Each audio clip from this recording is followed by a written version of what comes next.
Well, I think it's a challenge because, as we all know, the ayahuasca experience is, by definition, an experience of the ineffable, of the infinite, of things that are beyond our three-dimensional world. So to try and depict that in a two-dimensional form, which is film, it has its own challenges. It's very difficult. And I have found that one of the best ways to do it is to try and tell personal stories.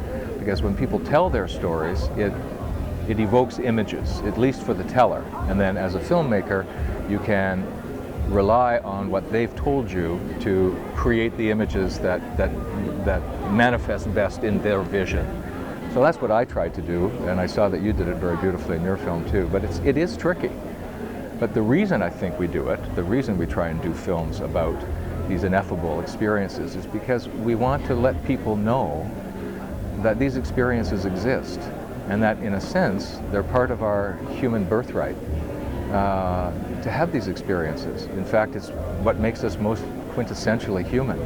And the ayahuasca experience is the most powerful entheogenic experience that I know of, which can open those portals for people to have a sense that life is much, much bigger, and that they are much bigger than they've ever supposed. To the degree that we're successful in portraying that, we help spread that message in a wonderful way, I think. Do you think there's a danger then as the message spreads and a wider demographic encounters that encounter with spirituality through entheogens, that the supply and demand could be upset? Of ayahuasca, if you know, 1 million people then want to try ayahuasca, is there enough vine out there? Well, it's a problem that's actually we're facing for the first time on the planet. I mean, one of the things that I've realized, and we've all noticed, is that ayahuasca can grow anywhere in the tropics.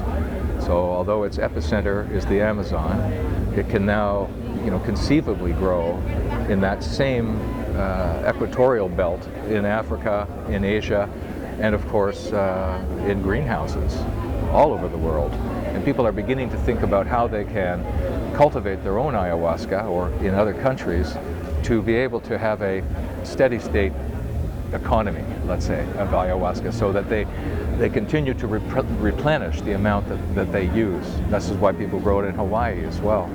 There's also, the medicine is one thing, but then the facilitator or the shaman in the Western sense, there's, billions of Westerners who, if we're going to introduce the medicine, what's the responsibility? Well, that's the other thing, because things are accelerating so quickly. At the same time, the education has to happen equally quickly. And I think it is one of the dangers that we're encountering now, is that we don't have enough good facilitators for the demand for the ceremonies. And we're going to have to just, I think, be patient and teach more people how to use it wisely and in the right settings, in the right context, because we all know that that's the only way that the experience can be transmitted. And we've already seen the dangers of the lack of precaution, the lack of safeties in ceremonies where things go awry. It's one of those, we have a whole set of challenges, and it's a time of radical uncertainty. It's the way to look at it in terms of the entheogenic emergence. And we all have to be at the top of our game to be aware of these things and to respond as best we can, not to try and sweep anything under the carpet, but to say, here's another issue we have to deal with. Because the only reason we're doing it is because we know how important it is that these things be done right and that these things be available. Because more and more people are opening up to this desire to be connected to the plants, to the plant-human coevolution. It's part of the planetary transformation. It's an extraordinary time to be alive. But with that beauty and joy come these responsibilities. Do you think that Hollywood, for instance, is maybe appropriating this cutting edge of entheogens and spirituality, and that's pumping the message out to the mainstream? Or it's about to? I think you're right. I think it's about to. Hollywood's always behind. It's not usually in front of cultural trends. It's the fringe. It's the counterculture, or what we call the counterculture, which is usually chipping away at what is of value for those of us who are on the edge of thinking. I'm not really worried about Hollywood in that sense. Of course they'll do it, but Hollywood has done it in its own way, I think, in Hollywood language, in certain films that have been quite beautiful. When you look at Avatar, Avatar's an ayahuasca film. I don't know if James Cameron took ayahuasca or not, but if he didn't, then some of his people did. And no matter what you think of the crudeness of the story structure, it is an extraordinarily beautiful ayahuasca film.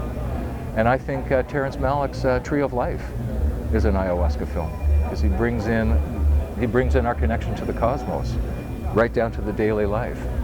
These notions that these films, create in viewers of an enlarged sense of our humanity and what that means in connection to the source, to the ultimate concern of our lives. Hollywood can do that too. So I think we just have to, it's responding to the right films that matters, and I'm glad that these guys are making those films. Excellent. All right, thank you for making your film and sharing your time with us. Thank you for making your film, Rack. I hope you've talked to people about your film, because you've added the voice, one more voice. We're like a choir. We're all offering different fugues and variations of celebration and warning in the films that we make, and I think what you did in Aya Awakenings is just fantastic.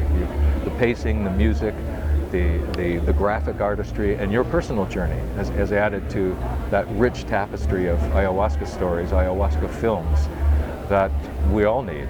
So I thank you. So many blessings. Blessings, thank you.